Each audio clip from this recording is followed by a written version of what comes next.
Hey Zoe, it's Sheridan, your friend, from Geneva, Switzerland. So that's me, just in case you'd forgotten, because it's been so long. So I miss talking to you about books. I miss it.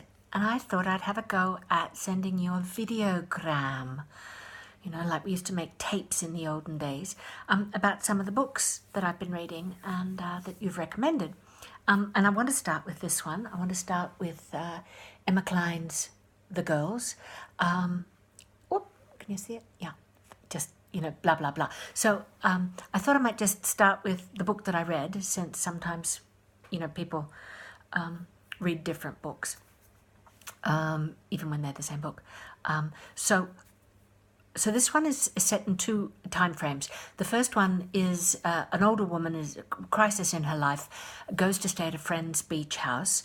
The friend's son, who's a teenage young adult man, comes with his girlfriend and then goes off on some mysterious mission, which I think might be to buy drugs or something. And he has already told his girlfriend that this older woman used to be in a cult. And this apparently is something extremely interesting. And she asks her about it, and the older woman starts to talk about it. And within the relationship of this older and younger woman, she can see herself as the younger woman who was impressed by and wanted to get to know a woman called Suzanne. So then we flash back to the 60s when she's 14, 15 years old, and her parents are going through divorce. She's dislocated, she's out, she's on the verge of becoming a woman, and she wants more from life than the suburban Californian upbringing that she's been given. And so she falls in with Suzanne, who turns out to be surprisingly generous and welcoming and quite mature and sharing, maybe a little older even. And she joins this commune, which is a cult, and meets Russell. And Russell is the cult leader, and he's this louche, older guy, wannabe musician, who's actually a bit of a shit, really. But he really appeals to these young girls, these young teenagers, as a gateway to becoming an adult. Like, he finds them sexually attractive, he puts his beam onto them, and they flower and they flourish, and they support him, and they are his groupies. And there are obviously parallels between this story and the Manson girls and Squeaky Fromm and those things. But the thing here is that it's a story by women, for women, of women, and for the people who like women. So there's this dichotomy between the older 50-something and the 16-year-old, and the writer captures it so beautifully. She really is such a clever writer. And it's not just her turn of phrase, which is exquisite, and she'll use phrases like, I wrote some of them down so they're here on the computer. It says, there's the nothing jump of soda in my throat. The nothing jump of soda, it's just so great. Smiling so her face seemed to crack and reveal the full rush of her need. I felt second-hand shame for my mother for the tacky comforter she had picked out, and even been foolish enough to be pleased by. This is when the father's girlfriend, comes to the house, and she can see that she's young and groovy and in touch. Groovy. Little phrases, the night boiled inside me. It just really captures really well the sense of desire and the rush into the future for a teenager.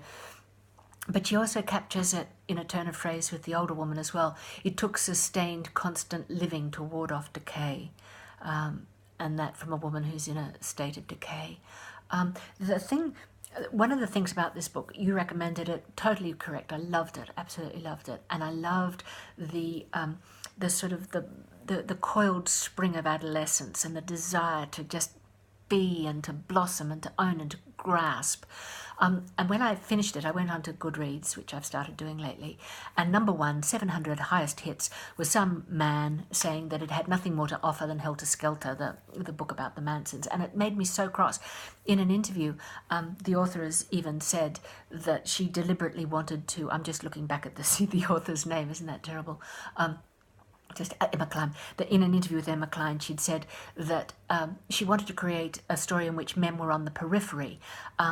And she's done that beautifully, like the central characters, the teenage girls, and their eye on the mother and the girlfriend, and then the older woman's view of herself and all of those people with perspective. absolutely beautiful. And the men are on the periphery, and they're not caricatures, but they're archetypes. So you've got the failed musician, you've got the successful musician who fails to get him a recording contract and invokes his wrath. You've got the father who having a midlife crisis and wants more. Beautiful, beautiful, beautiful. So suddenly there's this man on Goodreads saying, you know, it's all been done before and it's not of interest. And it just makes me crazy that there are all these really talented female writers and all these male reviewers who don't see that they're Russell, that they're these cultish gooses who are just using women for their own lack of talent. Made me very cross anyway. So that's part of what made me want to do anything at all. Now, the book I want to know if you've read is The Strays, an Australian author. The other one was American. First-time novelist again. This won the Stella Prize 2015, so I guess it must have come out in 2015. Prize for female writers. Fantastic, The Strays, Emily Bitto. This one is set in the 30s. Feels a bit like the 50s, but it's in the 30s, between the wars. Interbellum, know the word, learnt it, got to use it. And it's a very successful artist, Evan Trantham, has decided to open his home. Oh, bells, I live in Europe. It tells you what time it is too. So he's opening his home as a commune for other artists so that they don't have to waste their talent earning money, and that they can actually live the dream and you know, feed off each other and share ideas and information and all the rest of it. So he invites all these artists, some of them married, most of them single, into his home, where he has 3 teenage daughters. I've forgotten their names. There's Eva is the one in the middle, and the girl who is the point of view on this. Now, the reason I'm talking about this at all is there are similarities between the two. Among the similarities is this is the story of Lily, who and it's set over 2 ages, in her 50s and in her teenage years. And as a 50-year-old, she's been invited to an art retrospective, which is somehow controversial. So there's a mystery surrounding why it's tense. And her as a teenager, her father has just recently had a very serious accident and is in rehab.